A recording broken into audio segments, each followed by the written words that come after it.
નબીપુર ખાતે ખ્વાજા મોઇનુદ્દીન ચિશ્તીના ઉર્ષના મોકા ઉપર દીની કાર્યક્રમનું આયોજન કરાયું.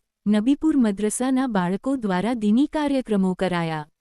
ગત રોજ શનિવારે રાત્રે નબીપુર ગામ ખાતે હિન્દલ વલી ખ્વાજા મોઇનુદ્દીન ચિશ્તી ગરીબ નવાજના ઉર્ષના મોકા ઉપર નબીપુર મદરસાએ અલવીઉલ હુસૈની દ્વારા એક ધાર્મિક કાર્યક્રમનું આયોજન કરાયું હતું.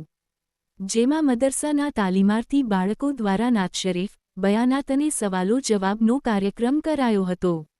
આ પ્રસંગે આમંત્રિતોની સાથે સંસ્થાના મુદ્રીશો સાથે બહોળા પ્રમાણમાં ગ્રામજનો ઉપસ્થિત રહ્યા હતા. બાળકોમાં ઉત્સાહ વધારવા માટે બાળકોને પ્રોત્સાહિત ઇનામો પણ અપાયા હતા. આ મોકા ઉપર હાલમાં ગામના 2 બાળકો શેહાબ માસ્તર અને હુસૈન નુનિયાએ આલિમો કાળીની ડિગ્રી હાંસલ કરી છે. તેમનું સ્ટેજ ઉપર જાહેર સન્માન કરાયું હતું. સલીમ કડુજી, નબીપુર.